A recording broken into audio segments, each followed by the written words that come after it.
मेरा नाम मुबशर लुकमान है और कराची में पाकिस्तान तहरीक इंसाफ ने जो बाई इलेक्शंस जीते हैं, ज़िमनी इलेक्शन डॉक्टर आमिर लियाकत हुसैन की सीट पर, उसके बाद उनको आप समझे एक बूस्टर डोज मिल गई, बल्कि वो हैवी बूस्टर डोज है। और अब पाकिस्तान तहरीक इंसाफ जो है वो बरमला ये कह रही है कि जो लोग कहते थे कि हमने कराची में अपना मैंडेट लूज़ कर दिया, वो आके बताएं कि हम कहाँ पे हैं। आज कराची के हवाले से बात होनी है। कराची के 3 सुपरस्टार्स जो हैं वो मेरे साथ होंगे बारी बारी। सबसे पहले डॉक्टर फ़ारूक सत्तार, किसी तारुफ के मोहताज नहीं है। अपनी सियासत का आगाज़ इन्होंने APMSO से किया और उसके बाद MQM के डिप्टी कन्वेनर रहे और अब आज़ाद उम्मीदवार की हैसियत से इन्होंने वहाँ पे इलेक्शन लड़े थे। डॉक्टर साहब अस्सलाम वालेकुम, बड़े अरसे के बाद आपसे बात हो रही है, प्रोग्राम हो रहा है। जी वालेकुम अस्सलाम। जी हाँ, बहुत लॉन्ग टाइम, बड़े अरसे के बाद। डॉक्टर साहब, अब मैं डायरेक्ट मसले पे आ जाता हूँ। मसला सबको पता है और मैं देख रहा हूँ ये सामने कि PSP ने एक अपनी 1.5 ईंट की मस्जिद बनाई हुई है, आफाक साहब की अपनी सोच है, डॉक्टर फ़ारूक सत्तार की एक अपनी लाइन है, MQM को समझ नहीं आ रही उसकी सियासत क्या है। और ऐसे में तो मुझे साफ दिखाई दे रहा है कि कहानी ख़त्म हो गई महाजर की और महाजर वोट अब ख़त्म हो गया। क्या आपको अपना और बाकियों का कोई फ्यूचर नज़र आता है? मेरे ख्याल में ये तज्जियों में, तबसरों में ही नहीं, बल्कि जो अभी भी जिसे मेन MQM हम कह लें, वहाँ अंदर से भी ये आवाज़ें आ रही हैं कि ये टाइटैनिक जो है वो बस अब डूब रहा है और डूब गया है बल्कि, और आखिरी सांसें ले रहा है। तो मेरे ख्याल में अब इससे ज़्यादा तो कोई और वेकअप कॉल हो नहीं सकती। मैंने इस इलेक्शन को लड़ने का फैसला भी अपने गुज़िश्ता जो 4 साल MQM से अलहदा गुजारे, उसके बावजूद इस ख्वाहिश के तहत लड़ा कि MQM के जो अकाबरीन हैं उनकी तवज्जो मेरी तरफ भी आए, हम बैठकर ये बात करें कि ये सीट किसी ज़माने में हमारी थी।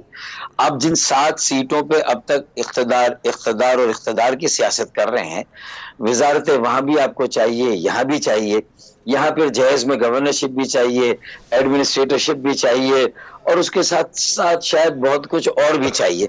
लेकिन अब ये सोचना है कि आप लोगों से डिस्कनेक्ट हैं, लोग आप जहाँ जाते हैं वहाँ उनका रवैया आपके साथ अच्छा नहीं है, फिर इसी तरीके से उनका इत्मीनान खोकर एक अच्छा मौका था कि PTI ने भी गुज़िश्ता 4 सालों में जो वो मरकज़ की हुकूमत में रहे, उनकी कोई परफॉर्मेंस बहुत अच्छी नहीं थी। लेकिन और अगर 1 साल उन्हें और मिल जाता तो शायद अगले इलेक्शन में PTI को इस तरह अवाम की पजीराई ना मिलती, जो कि उनके साथ जो कुछ भी हुआ, सही हुआ, गलत हुआ, एक हमदर्दी की लहर पूरे मुल्क में आ गई जिसका असर कराची में भी है। फिर PTI के पास एक बाइंडिंग फोर्स या एक कैरिज्मेटिक लीडरशिप बहरहाल उनके पास मौजूद है।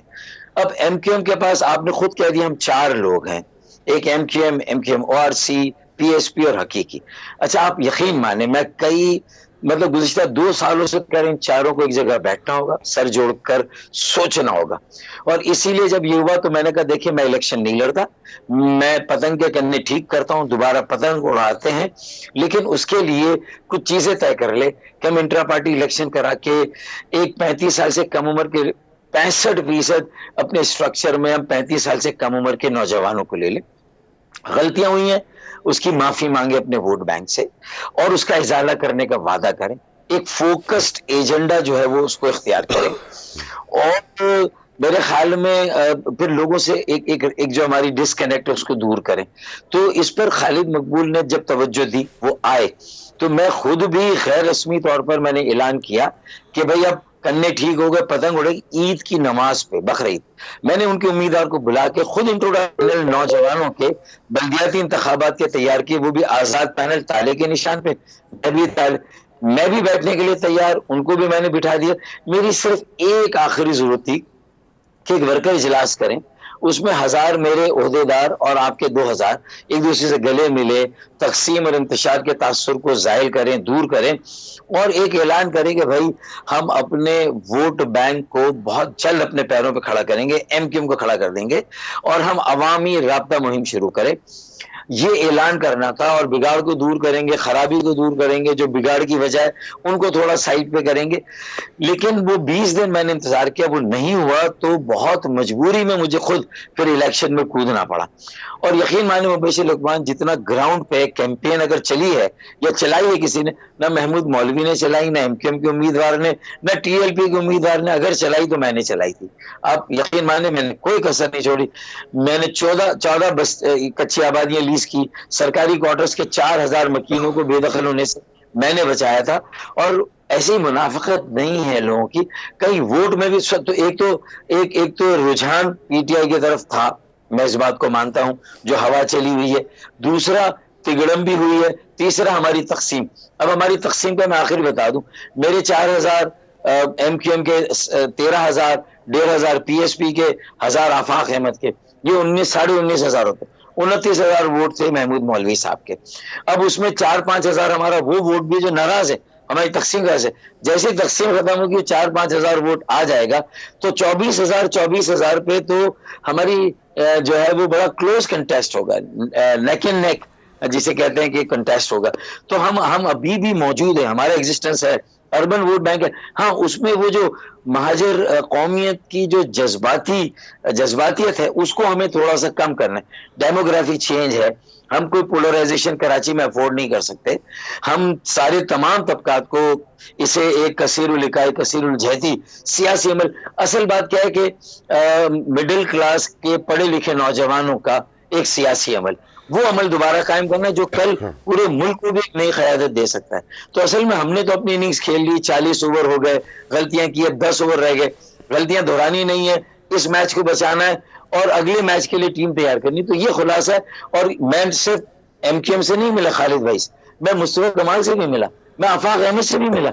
उन सब हो गया, चलें एक चीज पे इत्तेफाक कर ले, 1 सीट 1 कैंडिडेट, एक हल्का एक उम्मीदवार और एक 3-4 नुकाती एजेंडा, हम सब मिलके एक अर्बन अलायंस बना ले और आगे की तैयारी करें। मेरे ख्याल में इस इलेक्शन तक तो इन्होंने मेरी बात नहीं मानी। अब इस इलेक्शन के बाद मुझे लग रहा है कि इसके अलावा और कोई रास्ता नहीं है कि सबको सर जोड़ के बैठना। मुझे इसलिए नहीं लग रहा क्योंकि जहाँ पे आमिर खान आ जाते हैं, फारूक सत्तार आ जाते हैं, मुस्तफा कमाल आ जाते हैं, आफाक अहमद आ जाते हैं, ये चारों हजरात कांग्रेस के साथ तो बैठ सकते हैं, एक दूसरे के साथ नहीं बैठ सकते। देखें मुबशिर भाई, मैंने तो अपनी गुज़िश्ता 2 साल की शबाना रोज दिन रात की सच्चाई के साथ, नेक नियति के साथ, अखलास के साथ, मैंने आपके जैसे जो हमारे साथ जिनका एक अखलास का एक ताल्लुक रहा है, एक सलाह मशवरे में कहीं कहीं हम कभी बैठते रहे, हमने बड़ी लंबी लंबी डिस्कशन की। कराची की सियासत की डायनेमिक्स बिल्कुल अलग है, वो आपने भी उसको समझा है। तो आप यकीन माने, आपकी तरह के 14 से 16 मुख्तलिफ ग्रुप और लोग थे जो 4 साल से खालिद, मकबूल सिद्दीकी और मेरे दरमियान रैपरोशमा कराने की कोशिश करे। उन्होंने जहां बुलाया मैं वहां गया, नाश्ते पे बुलाया मैं वहां चला, खाने पे बुलाया। मेरी तरफ से कोई शर्त नहीं है, हाँ मेरी तरफ से ये है कि हमें इसको ठीक कैसे करना। फिर मैंने कहा देखें, हम सबकी उम्रें कहाँ पर हैं, अगर खालिद भाई को कुछ होता है या मुझे कुछ होता है, हम सबको कुछ होता है, तो हमारी नेक्स्ट जो लीडरशिप इन लाइन है, सक्सेशन कहाँ है, लोग कहाँ पर हैं और कहाँ हम इस पूरे इतने खूबसूरत और इतने मीनिंगफुल ये पॉलिटिकल अमल है, urban middle class educated youth phenomenon, ये पूरे मुल्क में कहीं पर नहीं। इमरान खान भी एक तब्दीली की बात की और शायद थोड़ा सा बेहतर लोगों को भी, पढ़े लिखे लोगों को भी लाए, लेकिन यूथ को उस तरह नहीं नुमाइंदगी मिली। इसी तरह बहुत सी मिडिल क्लास नहीं, वहां भी अपर मिडिल क्लास है। महमूद मौलवी साहब ने भी कितना पैसे खर्च किए होंगे इस सीट पे, जरा साहब उसका अंदाजा लगा ले। फिर एमक्यूएम का उम्मीदवार भी अगर करोड़ों रुपए खर्च करे तो इसका मतलब है कि हम सब कहीं ना कहीं मतलब इतने सालों की सियासत में कहां से कहां चले गए, तो हम आवाम से तो डिस्कनेक्ट हैं। हम तो अपने इंतखाबात को सिर्फ और सिर्फ पैसों, आपस में भी डिस्कनेक्टेड हैं। आप देखें कि जब आपकी और मुस्तफा कमाल का पहली मुलाकात हुई थी और वो प्रेस क्लब में हुई थी, कराची प्रेस क्लब में, और उसके 2 घंटे के बाद ही आपने उससे बैकआउट कर दिया था उस इत्तेहाद से, और जबकि वो आपको अपना चेयरमैन या कन्वीनर या समथिंग लाइक दैट कोई सीनियर ओहदेदार बना रहे थे पीएसपी का उस वक्त, तो उनके दिल में तो ये है कि शायद आपने यानी इखलास के साथ वो हाथ नहीं मिलाया। नहीं, देखें उस वक्त कुछ हालात का जबर था, वो टाइम गलत थी। इलेक्शन के वक्त 2018 में ये चीज हम करते, वो ज्यादा रास आती, ज्यादा सूट करती, ज्यादा एक्सेप्टेबल, और मेरा यही कहना था। लेकिन फिर मुझे अपने साथियों के मशवरे पे जो सूरत हाल नजर आ रही थी कि रास्ता नहीं मिल रहा था, रास्ता निकालने का कहना तो मैंने किया, लेकिन मुस्तफा भाई ने कुछ इतनी अग्रेसिव लैंग्वेज यूज की थी कि मुझे 24 घंटे में बाहर आना पड़ा। मैं मान लेता हूं कि चले शायद ऐसा ना होता तो आप जो बात कह रहे थे, लेकिन आपने शायद उसके बाद फॉलो नहीं किया। इस इलेक्शन को बहाना बनाकर, चूंकि मुझे तो वोट मांगने के लिए जाना था ना, तो मैं जहां खालिद भाई के साथ बात कर रहा था और उनको सपोर्ट करने की बात कर रहा था, वहां जब उन्होंने मेरी बात नहीं मानी तो मैं मुस्तफा कमाल के पास चला गया, और मैं गया, मेरी एक और प्रेस कॉन्फ्रेंस हम दोनों के साथ हुई, ज्यादा अच्छे माहौल में हुई, उसकी ऑप्टिक्स बहुत अच्छी थी, बहुत बेहतर थी। उन्होंने उसको एक खुशाइन बात कहा अर्बन सिंध की जो पॉलिटिक्स है उसके लिए, तो वो शायद आपने फॉलो नहीं की। मैं इसी इलेक्शन कैंपेन में गया, और लेकिन जो दो बातें मैं फॉलो कर रहा हूं डॉक्टर साहब, वो ये हैं कि अभी ये है, मेरे दरमियान कम्युनिकेशन है, मेरे और उनके दरमियान कम्युनिकेशन है। इसी तरह खालिद मकबूल के साथ जो 14 लोग थे वो बेचारे थकार के घर बैठ गए, वो शायद दोबारा वो भी कुछ लग जाएंगे और वो उनको भी समझाएंगे कि देखिए अब क्या चॉइस है आपके पास, अब आपको ये नहीं देखना कौन बड़ा कौन छोटा, हमें ओहदे नहीं लेने। मैंने कह दिया था मुझे कन्वीनरशिप नहीं चाहिए, मुझे डिप्टी कन्वीनर, मुझे राब्ता कमेटी का मेंबर, मैं एक कारकुन बनकर आपके साथ खड़ा हूँ, सलाह मशवरे में एक पॉलिसी साजी, फैसला साजी। ये फैसले गलत है कि सिर्फ इख्तिदार को हम जहन में रखे, जो लोग मौजूद है उन्हीं को एडजस्ट करना, किसी को गवर्नर बनाना, किसी को एडमिनिस्ट्रेटर बनाना, किसी को केपीटी का ट्रस्टी बनाना, किसी को जो है वो स्पेशल असिस्टेंट या एडवाइजर बना देना प्राइम मिनिस्टर का, मेरे ख्याल में दिस इज नॉट ऑन।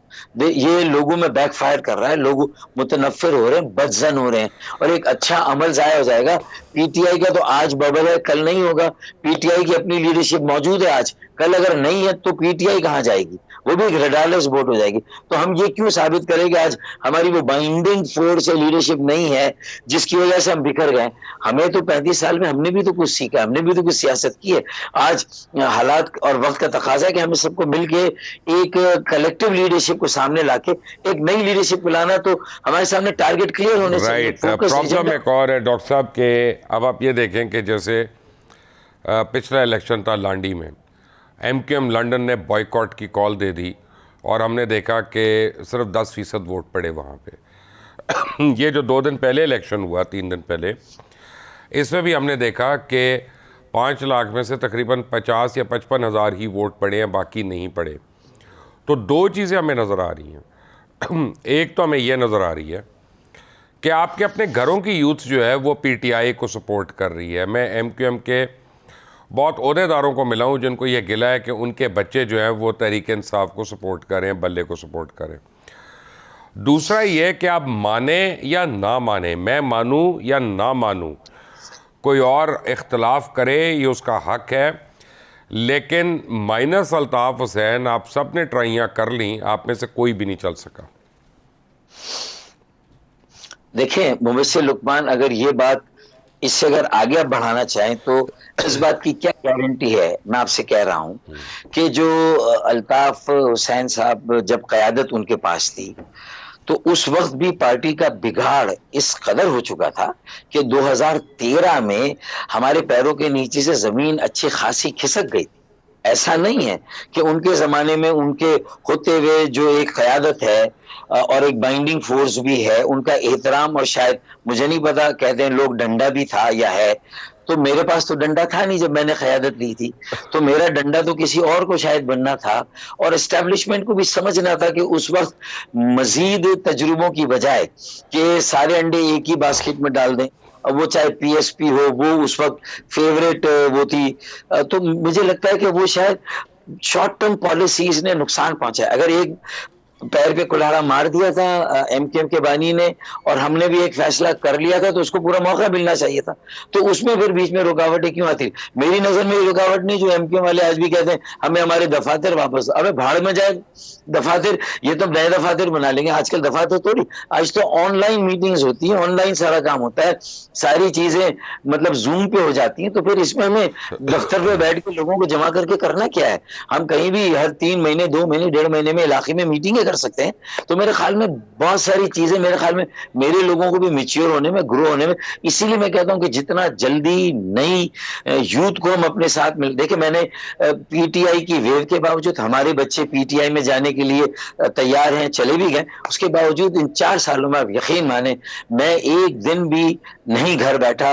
मैं जिस तरह यूथ के अंदर गया हूं और मैंने हजारों बच्चे अपने साथ जोड़े, इसी वजह से मेरे 75 पैनल जो बल्दियात में मैंने खड़े किए, आजाद पाकिस्तान पैनल, ताले के निशान, लैपटॉप और ताले पे, आप देखिएगा कि वो बाकी जितने भी Jamaat Islami, Peoples Party, TLP, PTI, MQM, इनके पैनल से लाख दर्जे बेहतर पढ़े लिखे सुलझे हुए अच्छे घरानों के जो कभी सियासत में नहीं आते थे, उनके वालिदैन ने मेरी शक्ल देख के कहा कि आप सियासत में जाएं। तो वो कराची की ओनरशिप लेने और देने के लिए तैयार है। तो अब चाहिए मेरी लीडरशिप, मुस्तफा हो, खालिद मकबूल हो, आफाक हो, मैं हूं, इसी तरह उनके पास जो है हमें उनको आगे लाना है। असल में तो उनको मौका देना है। अगर ये हमारी इजारादारी थोड़ी है, मेरे ख्याल में इस नुकते को समझना जरूरी। हमारी लड़ाई 5 साल और चलेगी, मैं उनको चित कर दूं, वो मुझे चित कर दें, तो उसके नतीजे में कराची को और मुल्क को हम क्या दे रहे हैं। हमें सोचना होगा कि एक अच्छा अमल था, उस अमल को कहीं ना कहीं अच्छे हाथों में देना, अच्छी टीम बनानी। मेरे ख्याल में ये डॉक्टर साहब, बात यह है कि आपसे बड़े अरसे के बाद बात हो रही है, मुलाकात तो अभी भी नहीं हुई। मैं इंशाल्लाह कराची आऊँगा तो हाजिर होऊंगा, बट बीच में आपकी वालदा का इंतकाल हो गया, उसके लिए अल्लाह ताला उनके दर्जात कबूल करे। इन्ना लिल्लाहि व इन्ना इलैहि राजिऊन। हम सब की तरफ से हम फातिहा भी हमने पढ़ी, लेकिन आपसे बहरहाल ये करना भी लाजमी था। आपका बहुत बहुत शुक्रिया आज हमें ज्वाइन करने के लिए।